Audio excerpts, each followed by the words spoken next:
వాళ్ళు మన తెలుగు ఫిల్మ్ ఇండస్ట్రీలో థియేటర్లకి ఎక్కువగా జనాల్ని తీసుకొచ్చేటువంటి సినిమాలు ఏమైనా ఉన్నాయంటే చిన్న సినిమాలే. పెద్ద స్టార్ల సినిమాకి అభిమానులు వచ్చి సినిమాలు చూడటం లేదా, డబ్బులు రావట్లేదా? సాధారణంగా ఒక ప్రేక్షకుడు సినిమా కంటెంట్ చూసి సినిమాకి వెళదాం అంటే ఫ్యామిలీ మెంబర్స్ అందరూ కూడా సరదాగా వెళదాం అనుకుని వచ్చే సినిమాలు ఏవైతే ఉన్నాయంటే ఈ మధ్య హిట్ అయిన సినిమాలు చెప్పుకుంటే అన్నీ కూడా ఎంటర్టైన్మెంటు, కామెడీకి పెద్దపీట వేసినటువంటి సినిమాలే వచ్చాయి. మనకున్న హీరోల్లో చాలా ఒక డిఫరెంట్ సబ్జెక్ట్స్ చేస్తూ ఒక డిఫరెంట్ యాటిట్యూడ్తో సినిమా ద్వారానే కాదు లేదా ప్రేక్షకుల్ని, సాధారణటువంటి ప్రేక్షకులను కూడా ఆకట్టుకోవాలన్నటువంటి హీరోల్లో విశ్వక్సేన్ ఒకడు.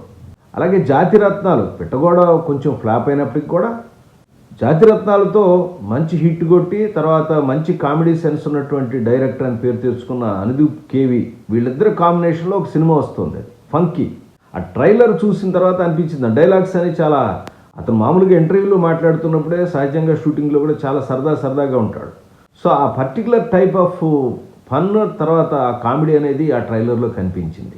చిన్న సినిమాలు హిట్ అవ్వటం, కుటుంబం మొత్తానికి ఒక ఎంటర్టైన్మెంట్ పంచటం, దానివల్ల జనం బాగా ఎక్కువ ప్రేక్షకులు సినిమా థియేటర్లకు రావటం అనేది ఒక మంచి సూచన సినిమాలు హిట్ అవ్వడానికి.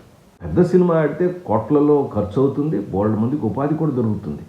సంవత్సరానికి 200 పైన సినిమాలు రిలీజ్ అవుతుంటే దానిలో చాలా వరకు చిన్న సినిమాలే, బడ్జెట్లో ఉన్నవి, చిన్న బడ్జెట్లో ఉన్నవి, కొంచెం అబవ్ బడ్జెట్లో ఉన్నవి.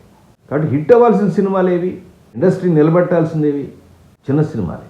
మరి సరదాగా ఫంకీ అనే సినిమా వస్తుంది, చూద్దాం. రేపు 13వ తారీఖు రిలీజ్ అవుతుంది.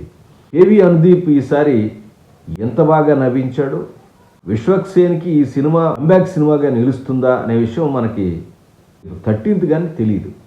సినిమా కోసం నేను కూడా ఉత్సాహంగా ఎదురు చూస్తున్నాను. ట్రైలర్ అయితే బాగుంది. మీరేమంటారు ఈ ట్రైలర్ మీద?